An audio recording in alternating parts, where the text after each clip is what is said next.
ونصلي ونسلم على رسوله الكريم أما بعد فأعوذ بالله من الشيطان الرجيم بسم الله الرحمن الرحيم. Well, praises for Allah subhanahu wa ta'ala and blessings be upon His most beloved Nabi Rasul Kareem sallallahu alayhi wa alihi wa sahbihi wa barak wa sallam. We continue with the chapter of Kitab al-Sawm, and I was mentioning a little bit in the last lecture that sort of delayed qada, in relation to sort of delayed qada or qada fast that we need to do. With respect to making up qada fast, let's say you had 5 qada fasts to make up, although you don't have to do so straight away after the month of Ramadan, it is encouraged that you do so as soon as you practically can. As I mentioned in the last video, we don't know when we're going to pass away.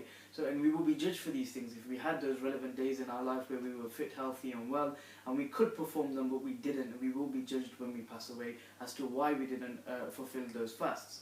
So, however, there is no legal ruling to say that you must perform them on every single day that you're well after the month of Ramadan. You have got, generally speaking, the ulama say, up till the next Ramadan, you should at somewhere, or at some point fit those fasts in as a general rule.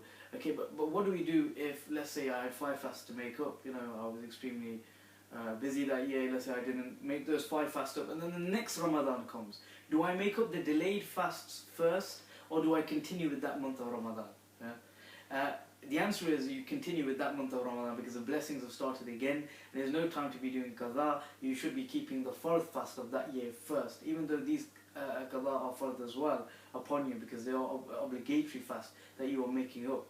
But the point is you would make up those fasts, you would do the fast in the month of Ramadan for the next year first, and then afterwards you should try and incorporate those qadha fasts as soon as you practically can.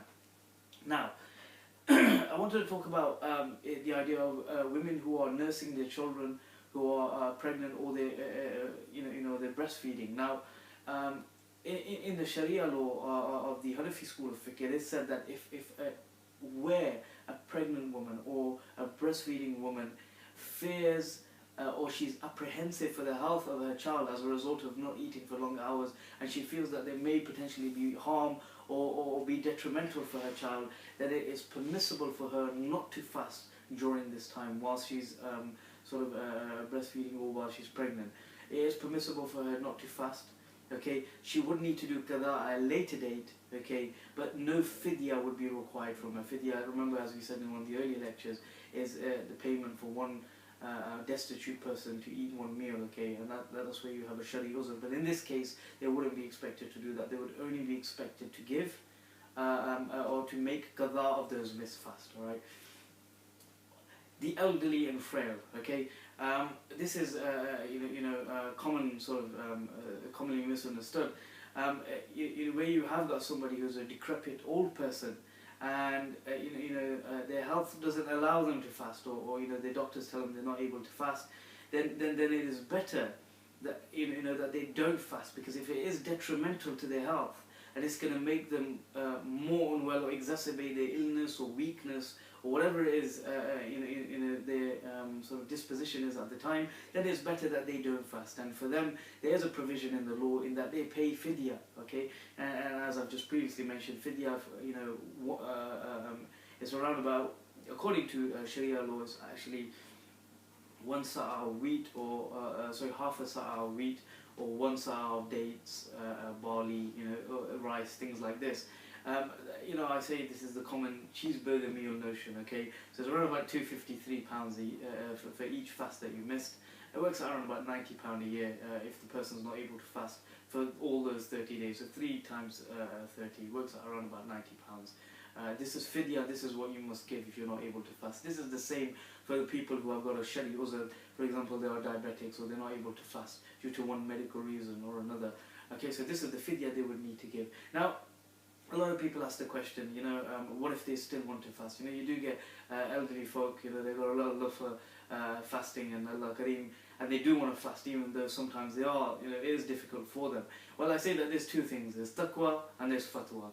And fatwa, this is the fatwa what I've given you, according to the legal rulings. However, then there's also something called taqwa, okay, which is personal piety.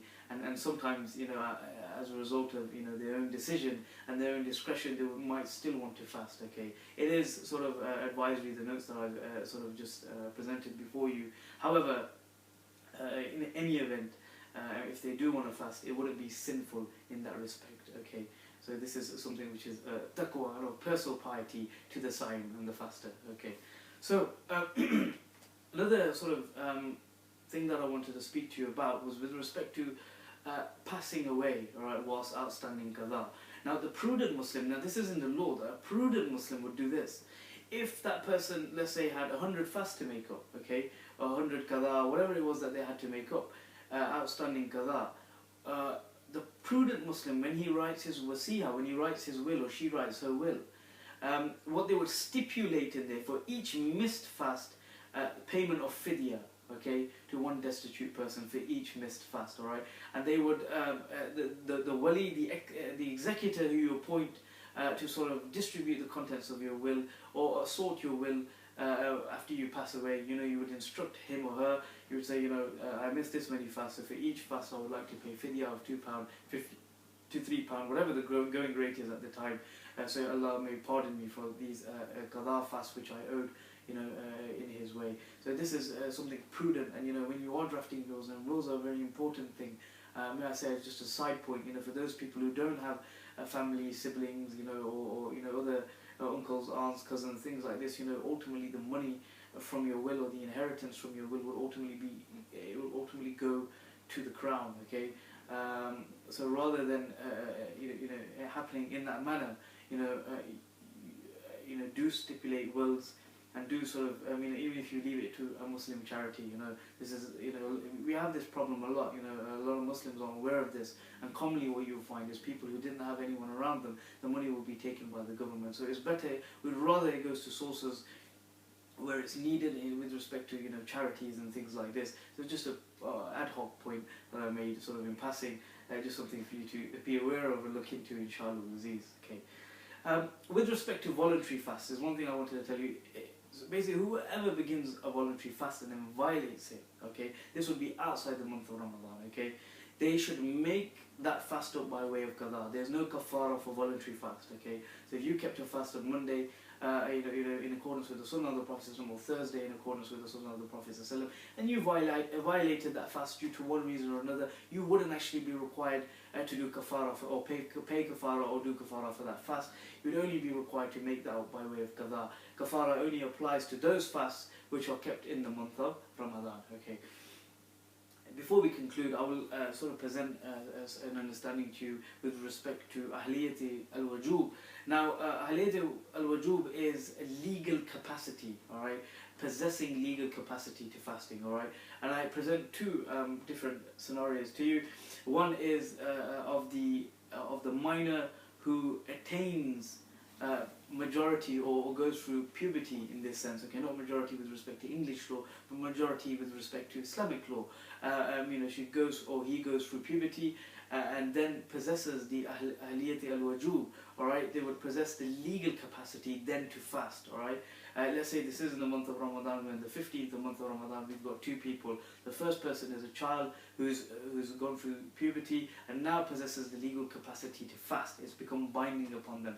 And the second person is someone who's entered the fold of Islam and on the same day, and then they would be required to make up fasts from that day onwards. But the question is, are they required to make up fasts prior to coming to Islam, or prior to entering or sort of going through the process of puberty, and thereby the fast becoming obligatory upon them? And the simple answer is no. It's because they didn't possess the ahliyati al-wujub, they didn't possess the legal capacity, and therefore they wouldn't be required to make up the fast before that time. But from that moment onwards, they would be required to perform the fast, just as any other diligent and capable adult with good health, inshallah Aziz. As we move on to further lectures, we are going to cover a little bit more scenarios, so you get a better working understanding of Kitab al-Sawm. Until the next lecture, وَمَا عَلَيْنَا إِلَّا الْبَلَاغُ الْمُبِينَ.